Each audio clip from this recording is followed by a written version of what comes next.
Saya jadi supir PT-PT SMA 5 di Makassar, itu dia keliling dan bisa membanggakan orang tua. Ibu tidak minta apa-apa, tapi setidaknya ke depan bisa membantu orang.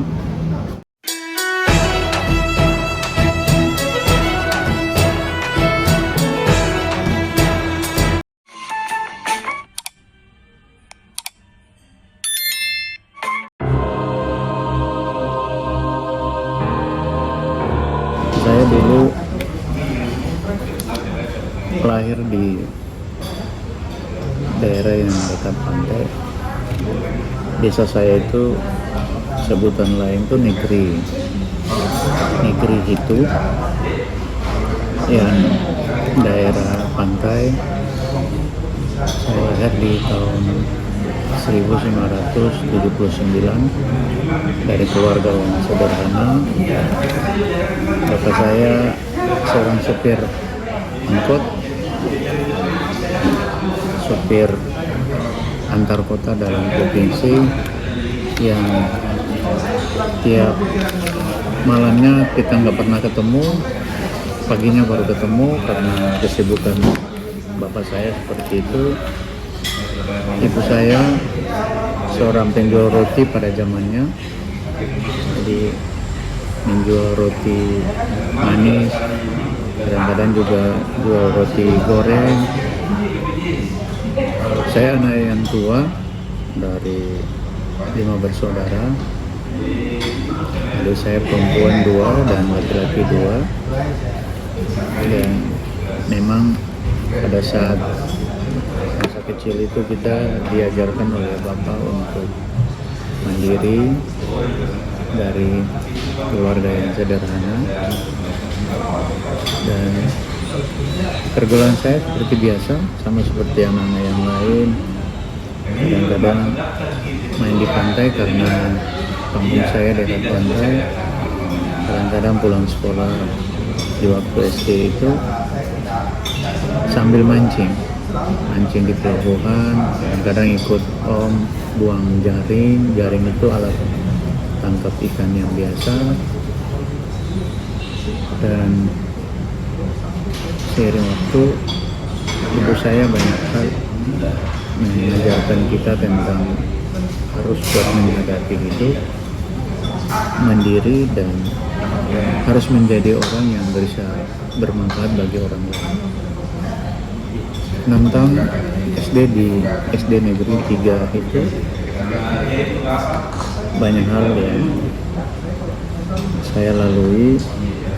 Kadang-kadang air di rumah itu tidak ada, kita mengambil air sendiri. Kadang-kadang mencuci mobil ketika bapak pulang cari penumpang. Sampai SD selesai, saya SMP juga masih di kampung. Namanya SMP itu jaraknya tidak terlalu jauh dari kampung, tiap hari kita jalan kaki. Dan sampai di SMP saya mulai tumbuh dewasa dan lebih banyak dekat dengan bapak karena keseharian bapak adalah supir angkutan. Maka kadang-kadang saya harus ikuti bapak, kadang-kadang ke terminal, kadang-kadang juga ke bengkel tempat kalau ada mobil rusak. Kadang-kadang juga tidur di bengkel bersama dengan bapak memperbaiki mobil dan bisa ikut bapak sampai dengan selesai. Iya, terlahir dari desa atau negerinya Negeri Hitu, Kecamatan Lehitu, Kabupaten Maluku Tengah. Jadi jarak antara kampung saya dengan kota Ambon itu sekitar 30 km. Dan pada saat itu, kenapa saya bilang di Hitu tuh, di kampung saya itu airnya banyak, sumber airnya banyak. Cuma karena kita tinggal di perkampungan yang memang dulu itu belum ada air di rumah. Jadi aktivitas selama SD itu pulang sekolah timba air dari sumber air, bawa ke rumah. Jadi aktivitas itu sebenarnya bagi saya ini adalah membentuk karakter kita, membentuk karakter saya sampai hari ini, bahwa apapun yang diinginkan harus tetap sabar, kuat, dan saling membantu orang tua.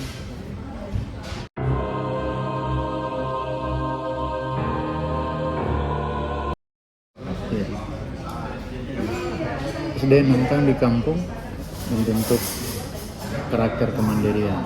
Sama halnya dengan lanjut di SMP, saya masih di kampung dan beraktivitas sebagai seorang anak kampung karena bapak seorang supir angkutan pada zamannya itu dan ibu sebagai penjual roti manis atau roti gorengan. Kadang-kadang saya dan adik-adik saya kadang-kadang subuh itu juga bisa membantu ibu kami, kadang-kadang mengoles tempat adonan. Itu kita bergantian. Kadang juga kalau sudah masak roti, kita lagi jual di depan rumah, jual roti, kadang-kadang bergantian. Itu aktivitas SD sampai dari SMP.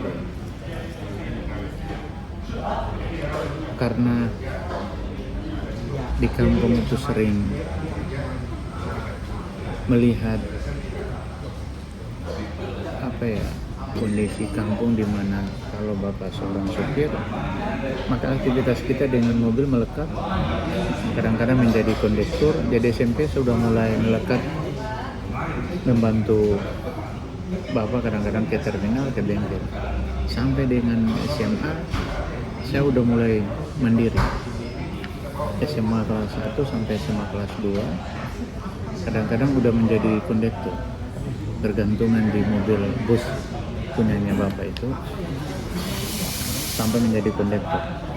Jadi karena SMA pada saat itu saya SMA di SMA 5 Lateri Ambon, dan pada saat itu ada kebijakan pemerintah sekolahnya 5 hari dari Senin sampai Jumat, maka Sabtu dan Minggu saya manfaatkan untuk mencari uang.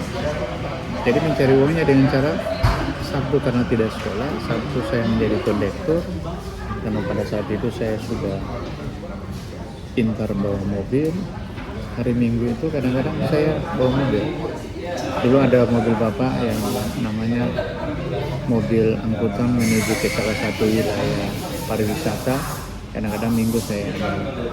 Dan sampai hari ini saya tidak pernah lupa itu, bahwa kemandirian itu ternyata membentuk saya.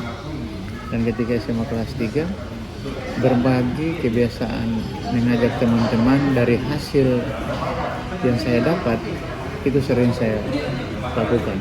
Kadang-kadang Sabtu Minggu saya pergi dengan mobil angkutannya bapak, hari Seninnya itu mengajak atau mentraktir teman-teman di waktu SMA.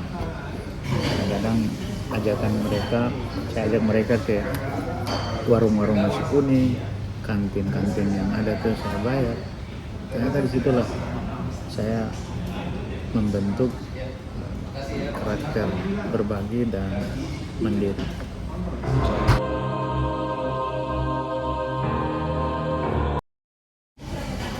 Sabtu Minggu itu saya jadi kondektur sekaligus juga bawa mobil.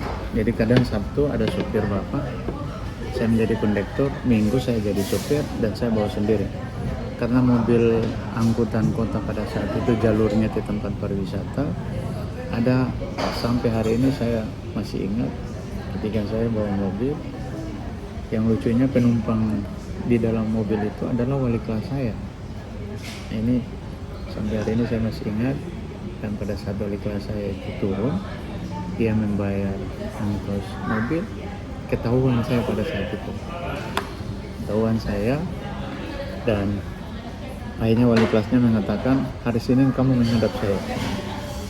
Akhirnya dalam hati saya pada saat itu, ya ketahuan jadi supir, sekolahnya kayak gimana. Akhirnya suatu saat, hari Senin saya dipanggil oleh wali kelas. Saya ditanya, kenapa kamu bawa mobil?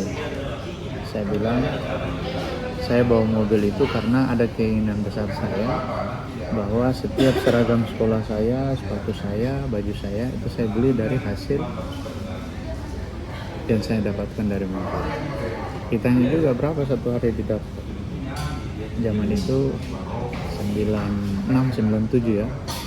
Itu kadang-kadang kita dapatnya 25.000, kadang-kadang 17.000 zaman itu. Karena setoran kita pada saat itu masih, kalau 75.000 ya dapatnya 17.000, 10% dari setoran. Kadang-kadang 200.000 dapatnya 20.000. Kalau 2 hari udah 40.000. Berarti saya udah bisa beli sepatu dalam 1 minggu itu, bisa beli celana, dan bisa mentraktir teman-teman sekelas saya makan nasi kuning di kantin. Jadi itu yang hari ini sangat menarik. Hal yang paling menarik lagi suasana SMA itu adalah kadang-kadang karena jauh, subuh itu udah bangun. Jarak antara rumah dan sekolah itu hampir 25 kilo lah. Dan jam 6 subuh kita udah bangun, udah siap-siap, udah pergi sekolah. Yang paling menarik adalah kadang-kadang kita naik mobil truk, kadang-kadang kita menumpang mobil angkutan, kadang-kadang juga terlambat. Wali kelas, karena udah tahu saya menjadi supir di Sabtu Minggu, saya harus janji pada diri saya hari ini tidak boleh terlambat, karena kalau terlambat pasti disalahkan Sabtu Minggunya bawa mobil gitu. Dan terus menerus sampai 3 tahun. Dan yang paling tidak saya lupakan adalah saya salah satu siswa pada saat itu pernah dihukum karena Sabtu Minggu saya bawa mobil, hari Senin saya terlambat, dihukum oleh kepala sekolah.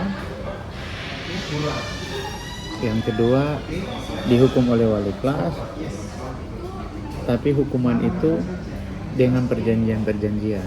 Karena di kampung saya itu musim ikan itu banyak, kita menjadi sumber ikan di kampung. Kalau terlambat harus bawa ikan. Nah, kadang-kadang ikan ini biasanya sebelum ke sekolah, saya biasanya bersama dengan bibi-bibi saya, mama-mama saya penjual ikan yang kita sebut di kampung itu jibu-jibu. Kadang-kadang meminta ikan satu tas, memberikan ikan kepada ibu guru.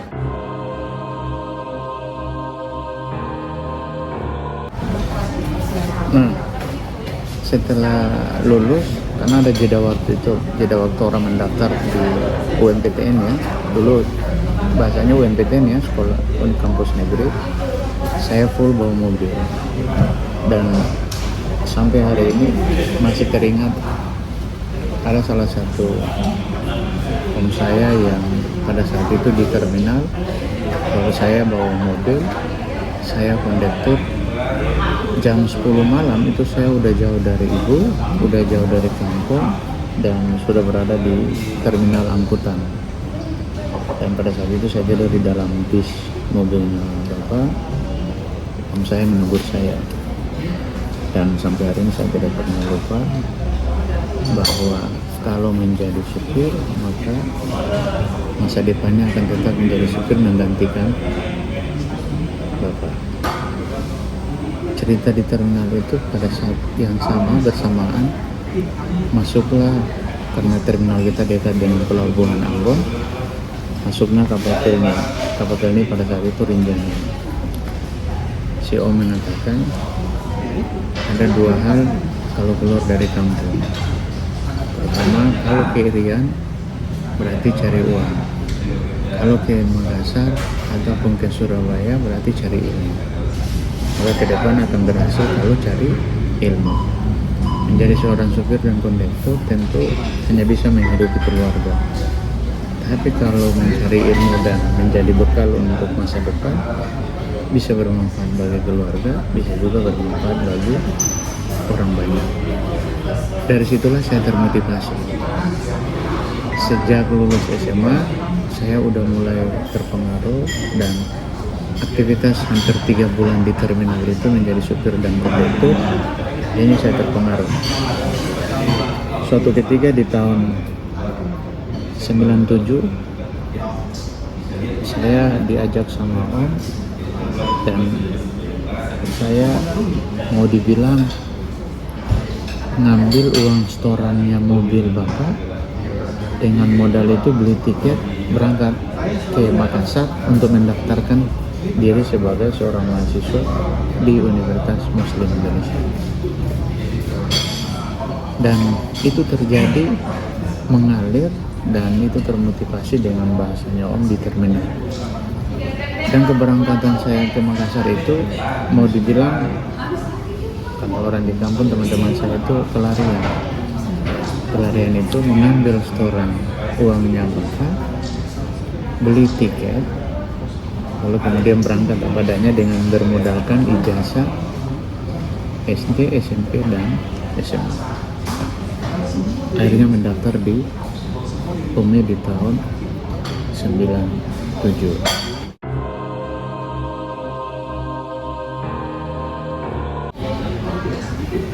Dalam perjalanan, karena saya tidak biasa merantau, hampir 1 semester saya pulang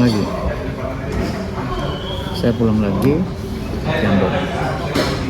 Dan pulang ke Ambon itu full 1 tahun saya nganggur di kampung, dihukum sama orang tua karena saya mengambil uang setorannya bapak, bikin malu orang tua tuh pada saat itu.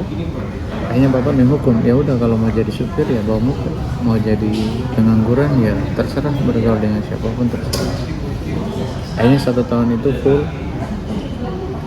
saya mulai mandiri.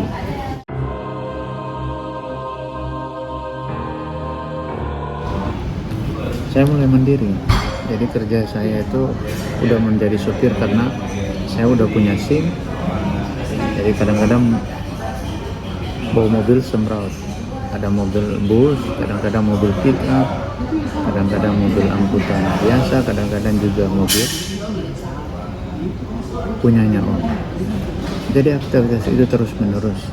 Akhirnya karena pergaulan itu bebas di kampung itu tidak terada, maka saya semakin kuat memimpin dalam diri bahwa saya harus merubah sesuatu.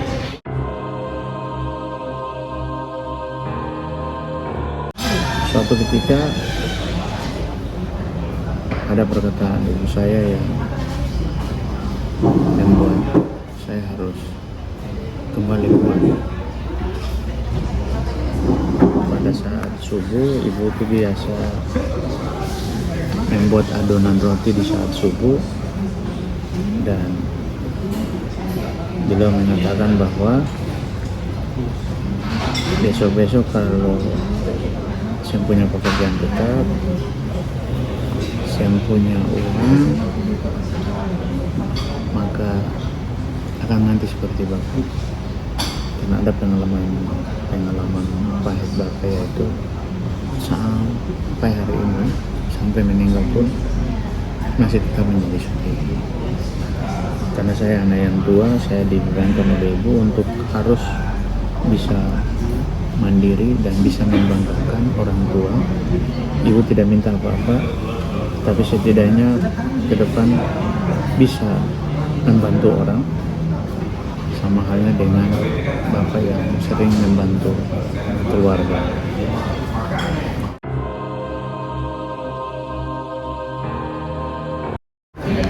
Dari cerita subuh itu, pada saat bapak ibu membuat adonan roti, akhirnya saya menjadi kuat untuk kembali. Suatu ketika saya bersama dengan teman saya, dia kondektur, saya sopir. Jam 2 malam saya bawa mobil dari kampung menuju ke kota Ambon, dan di malam itu yang bersamaan masuk juga kapal Pelni Rinjani, dan dengan bermodalkan ijazah lagi, tanpa koper, tanpa apapun, pakaian saya di badan aja, saya hanya mengantongi tas yang isinya ijazah SD, SMP, SMA, dan foto 4x6 dan foto 3x4. saya kembali berangkat ke Makassar dan punya komitmen. Sebelum saya berangkat itu ada satu sepucuk surat yang saya tulis dititipkan kepada teman saya untuk diberikan kepada bapak dan ibu saya. Saya nyatakan sikap papa dan mama kita pergi ke Makassar. Insya Allah kita akan kembali dengan sarjana. Dan komitmen itu menjadi kuat. Dan akhirnya sampailah saya ke Makassar dan mendaftarkan diri menjadi mahasiswa Fakultas Ekonomi UMI tahun 98. Dan aktivitas kuliah itu banyak hal merubah karakter dan diri saya, baik pergaulan, wawasan, dan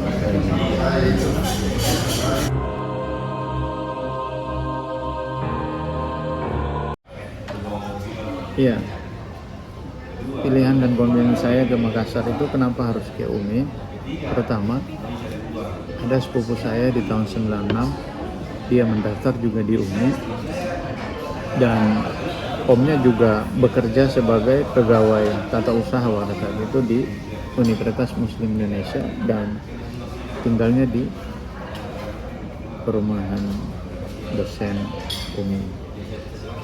Dan yang kedua, pada saat itu juga ada beberapa teman yang kita berangkat sama-sama. Jadi Surabaya pilihan kedua, Makassar pilihan pertama. Nah, pada saat turun di Makassar itu ada sepupu saya yang pada saat itu juga ada di pelabuhan. Akhirnya saya turun di pelabuhan. Nah, turun di Makassar, diajak sama om dan sepupu saya yang duluan udah kuliah di Makassar.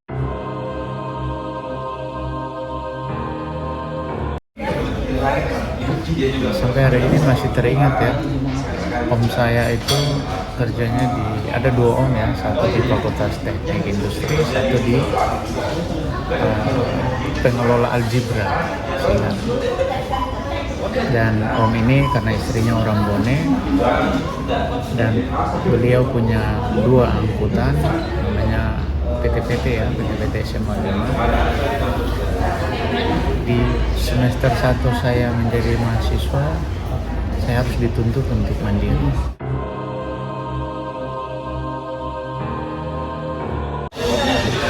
Saya jadi supir PT-PT. Saya masih ingat betul. Supir PT-PT yang memang harus diakui saya adalah berbeda dengan menjadi supir angkutan di Ambon dan di Makassar. Supir PT-PT SMA 5 di Makassar itu dia keliling, tidak pernah berhenti, dia keliling sampai lewat kampus, lewat Batuaraya, sampai balik lagi Racing Center, sampai balik lagi ke Pasar Sentral. Dan itu saya lakukan beberapa minggu, dan sampai hari ini saya masih teringat. Saya tidak lakukan lagi menjadi supir PT-PT itu karena saya pernah dipalak, dipajak sampai hampir dibadi di Pasar Sentral. Akhirnya saya tidak pernah ngomong sama om saya. Akhirnya saya sudah tidak lagi menjadi supir PT-PT.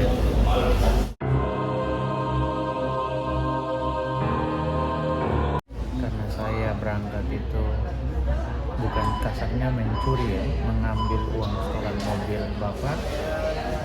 Akhirnya bapak marah. Selama hampir 3-4 bulan itu tidak ada komunikasi bapak dan tidak ada uang kiriman bulan, tidak ada uang kiriman bulan. Jadi 1 bulan pertama itu saya kadang-kadang menangis, makan nasi sama celup mie goreng, lalu bantuin tetangga, diajak sama salah satu tetangga untuk pergi kerja semrautan, kerja di proyek perumahan. mau tidak mau saya harus bekerja.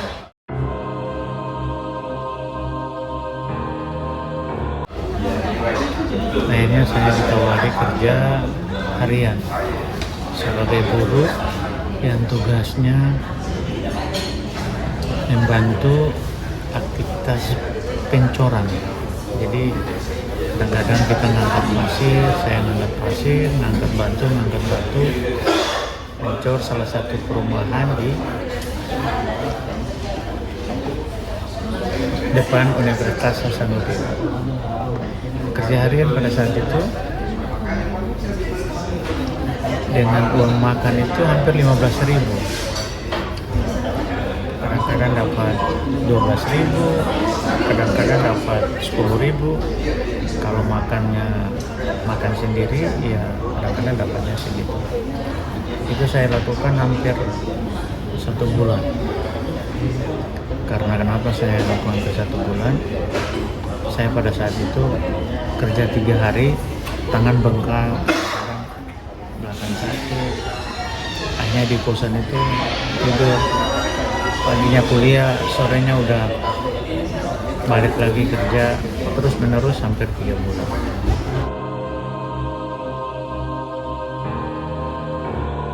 Suatu ketika saya waktu itu menelpon ibu dan mengatakan bahwa saya pernah jadi buruh bangunan, jadi supir. Ibu menangis dan ibu bilang, ya tetap kuat dan kuliah karena ini kemauan sendiri. Akhirnya pada saat itu mulailah bapak saya mulai heran dan bersyukur saya udah berubah, tidak manja-manja lagi sama seperti dulu di Ambon. Akhirnya bulan ke-5 setelah semester 1, akhirnya bapak saya mengirimkan uang bulanan. Tiap bulan saya dikirimi 175.000 tiap bulan. Karena dikirimi 175.000, saya biasanya kalau masuk uang saya belanja, ada sarimi, ada teh, ada gula. Lalu kemudian 75.000 saya bayarkan buat tetangga saya, salah satu ibu, dengan bulanan rantangan. Jadi makannya pagi, siang, dan malam 75.000. Saya berhentilah menjadi supir, berhentilah menjadi buruh bangunan karena sudah dikirimi bulanan dari orang tua saya. Setelah itu saya mulai beraktivitas di kampus, fokus sampai semester 2-3. Saya mulai tertarik yang namanya berorganisasi. Salah satu modal saya, dan ini juga pesan ibu saya, kalau ingin pintar maka sering-seringlah bicara di depan banyak orang. Maka ibu saya pernah itu.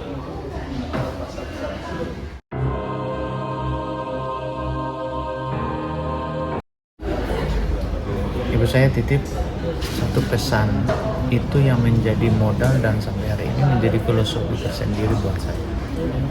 Seorang pemimpin itu dia harus cerdas itu kalau dia bisa bicara di depan banyak orang.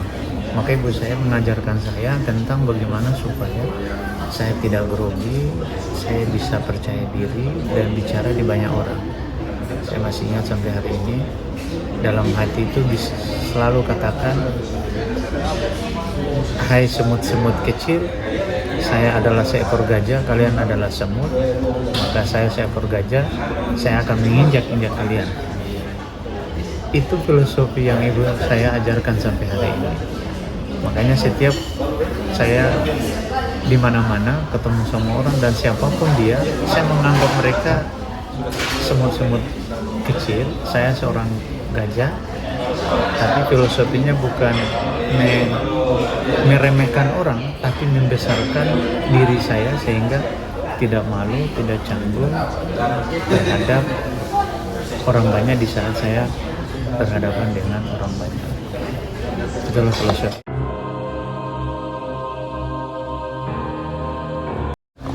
Saya beraktivitas semester 3, 4 saya mulai berorganisasi dimulai dengan masuk di PMI, Fakultas Ekonomi, karena didominasi oleh kader-kader PMI.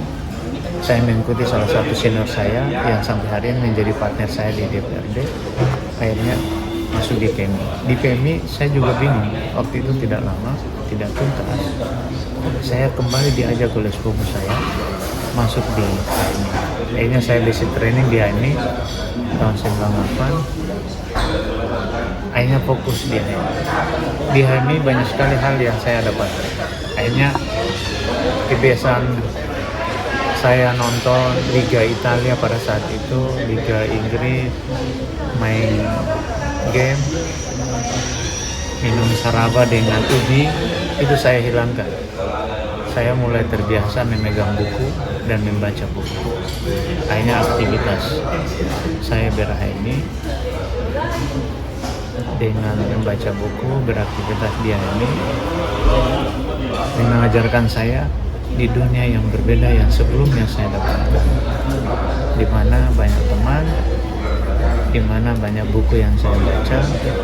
Yang paling terakhir ketiga adalah banyak orang yang bisa kita share, baik senior maupun adik-adik kita. Itulah yang membentuk karakter kepemimpinan awal di saya.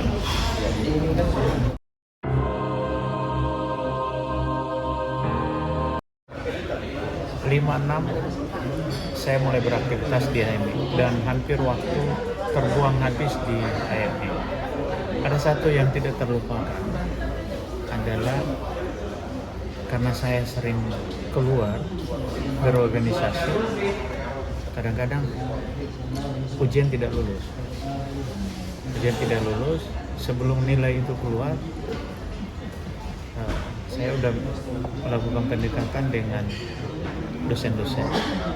Karena modal saya pintar bawa mobil, pintar rawat mobil, akhirnya modal pintar rawat mobil itu menjadi modal nilai. Di perumahan mobil itu hampir dosen-dosen yang punya mobil saya cuci. Ibu Nirwana misalkan mobilnya saya cuci, Pak Hasanuddin Damis. Ternyata Pak Hasanuddin Damis pada zaman itu masih keluarga saya dari Indo. Mobilnya saya cuci, kampas remnya saya buka, saya bersihkan semua mobil. Justru saya menawarkan jadi tugas saya pada saat itu sedang kuliah, saya duduk di depan kampus, saya perhatikan mobil-mobilnya dosen. Kalau mobil dosennya udah kotor, ada remnya lagi bunyi, kampas remnya bunyi, udah saya tawari, Pak, itu mobilnya rusak, nanti saya bikin. Akhirnya buatlah saya. Dari situ pendekatan itulah akhirnya saya dikenal di kampus, di fakultas itu, di salah satu staf, dikenal dengan mahasiswa yang minta kebijakan itu, kebijakan nilai dan kebijakan pembayaran SPP. Waktu kuliah kita diperhadapkan di masa sulit, yaitu kerusuhan. Hampir 4-5 bulan orang tua kami tidak mengirimi uang karena konflik, tidak ada akses ke bank. Akhirnya zaman itu kadang-kadang kita terlambat. Nah, di saat kerusuhan Ambon banyak simpati kepada kita mahasiswa yang ada di UMI pada saat itu.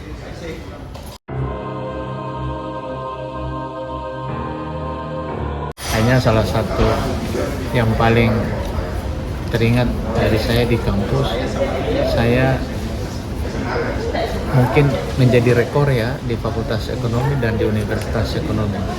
Saya salah satu mahasiswa yang bayar SPP hanya Rp5.000.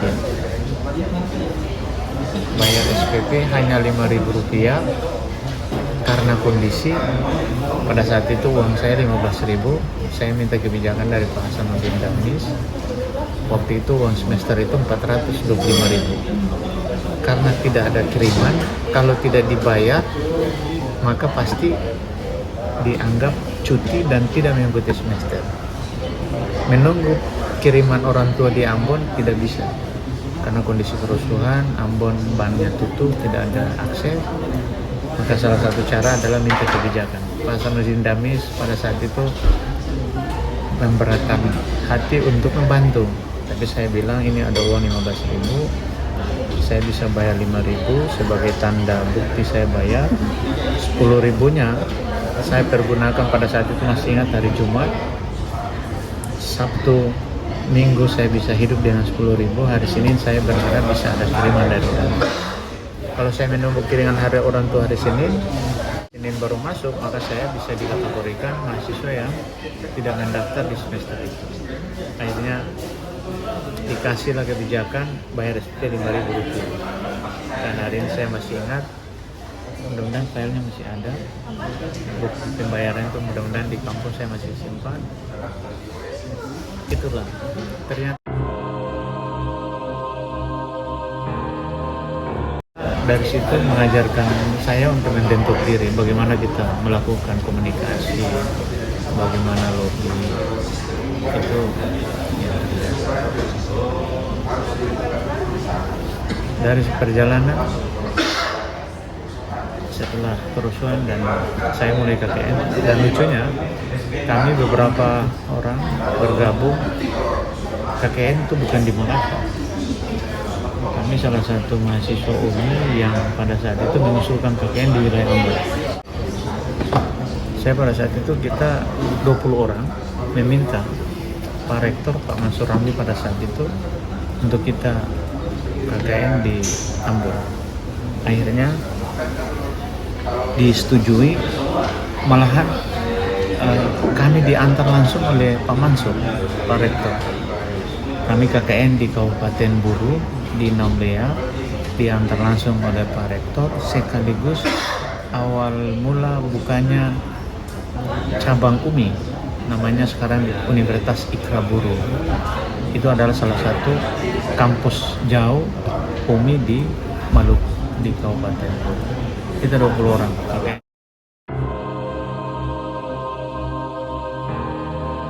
Kembali, saya salah satu mahasiswa pada saat itu langsung lakukan penelitian karena Buru adalah tempat minyak kayu putih.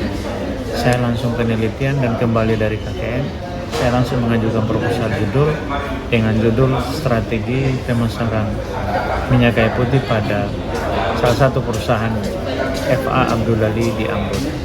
Dan saya paling cepat mengajukan proposal judul dan saya maju skripsi, seminar judul, seminar hasil sampai ujian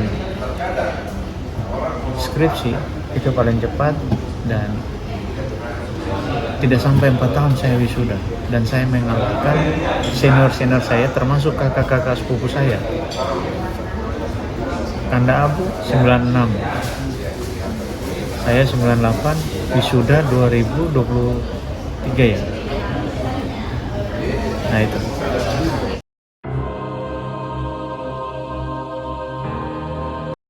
Akhirnya kebanggaan orang tua, hadir seluruh orang tua saya dan adik-adik saya datang ke Makassar, ikuti wisuda, dan saya buktikan kepada ibu saya bahwa saya bisa S1 dengan waktu yang tidak terlalu lama, dan saya bisa mendapat gelar sarjana ekonomi.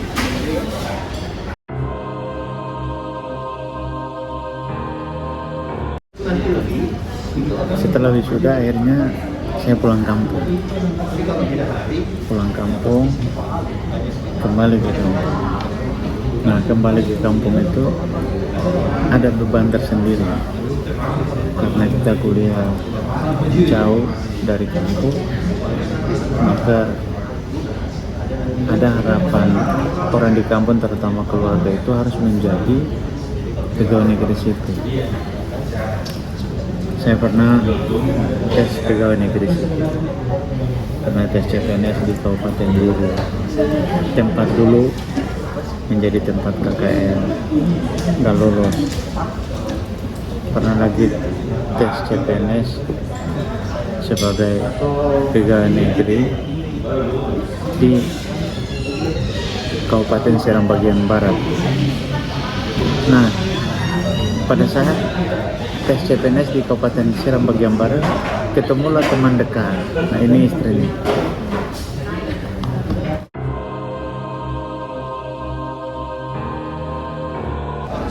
S1 pulang ke kampung, akhirnya menjadi beban tersendiri di kampung. Beban tersendiri itu adalah karena sudah menjadi sarjana, maka tentu pergaulan kita secara tidak langsung terbatas, sudah tidak lagi seperti anak-anak kampung. Maka saya mulai mencoba membuka akses, membuka pergaulan di kota bersama dengan teman-teman yang pernah saya kenal sebagai aktivis baik di HMI maupun aktivis kampus. Akhirnya bersama-sama dengan teman-teman di kampung, saya membentuk satu organisasi yang namanya Himpunan Pemuda Pelajar Mahasiswa Jasira Lehitu, disingkat Hetu Puana. Saya menjadi ketua umum pertama Himpunan Pemuda Pelajar Mahasiswa Jasira Lehitu. Pada saat itu dilantik dan dibuka oleh 22 raja-raja se-Jasira Lehitu, 22 negeri, dan disahkan oleh pada saat itu Upununu Henah itu adalah Pak Karer Rahakalu sebagai Gubernur Maluku pada saat itu. Dari situlah mulai kiprah saya beraktivitas menjadi seorang aktivis yang bisa saja berorganisasi dan sekaligus membangun kemitraan untuk membentuk arah menjadi seorang pemimpin. Suatu ketika saya setelah diberikan amanat menjadi ketua pemuda Jasira Lehitu, saya mulai masuk dan bersama-sama dengan orang-orang birokrasi dan akhirnya mulai membentuk kemandirian diri. Saya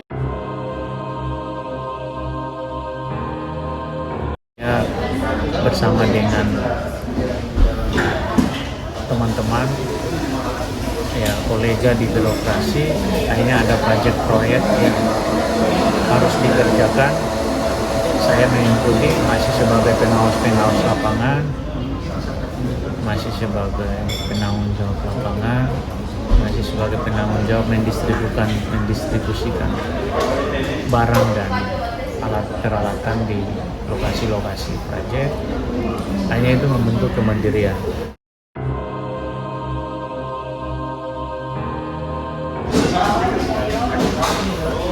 Akhirnya saya mulai mandiri karena sudah membuka akses dengan para swasta, birokrasi, lalu banyak politisi. Akhirnya saya diajak oleh keluarga saya, masih om saya, pada saat itu beliau menjadi sekretaris wilayah DPW PKB Maluku tahun 2008-2009. Saya diajak masuk. 2004 sebenarnya saya punya pengalaman pernah mencalonkan diri menjadi anggota DPRD Kabupaten di Partai Pelopor di tahun 2004. Karena keterbatasan akses jaringan dan finansial, makanya saya aktif sebagai kontraktor lepas kemandirian dengan menjadi penanggung jawab lapangan, menjadi penanggung jawab distribusi barang. Akhirnya di 2009 saya kembali ditawari bergabung bersama Partai Kebangkitan Bangsa. 2009, 2010, 2009 saya tidak mencalonkan diri. 2010 saya masih tetap menjadi aktivis wira swasta, dan perjalanan waktu itulah membentuk kepemimpinan saya. Di tahun 2012 saya udah mulai mengkonsolidasikan diri saya, memperkenalkan diri saya ke teman-teman terutama di kampung-kampung, karena modal menjadi ketua pemuda Jasira Lehitu 22 negeri itu karena 22 negeri itu juga salah satu daerah pemilihan, saya mulai dikenal, saya mulai tahu masyarakat juga mulai tahu. Maka tahun 2014 saya mulai mencalonkan diri menjadi anggota DPRD Kabupaten Maluku Tengah, daerah pemilihan di kampung saya. Terdiri dari 22 negeri, Kecamatan Lehitu, Kecamatan Lehitu Barat, dan Kecamatan Salahutu.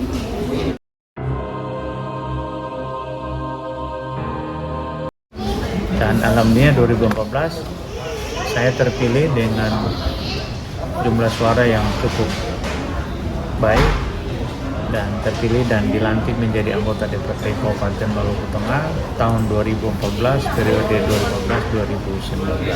2014-2019. Kenapa saya memilih PKB? Ternyata karena orang tua kita lingkungan adalah NU, kebiasaan kita NU, dan ini juga termotivasi dari kakek saya. Salah satu kakek saya mengatakan bahwa masuk di partai yang dibentuk oleh Gus Dur. Karena pada saat itu kami di kampung itu, kakek saya adalah punya pohon cengkeh yang begitu banyak, baik orang tua bapak saya maupun orang tua ibu itu punya kebun cengkeh itu banyak sekali. Dan di zaman Gus Dur lah harga cengkeh itu naik. Akhirnya itulah menjadi motivasi di partai politik, pilihannya di PKB. Gus Dur menjadi guru dan tauladan buat saya kenapa saya harus masuk di PKB.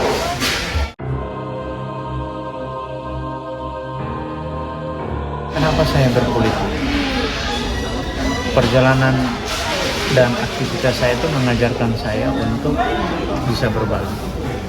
Sebagai seorang wira swasta yang pada saat itu di kampung dianggap mampu dan punya modal. Bapak juga pada saat itu mulai berkembang usaha angkutan. Hampir saya itu didatangi ibu-ibu, jibu-jibu, penjual ikan, penjual roti, lalu orang-orang tertentu yang membutuhkan untuk kita membantu mereka.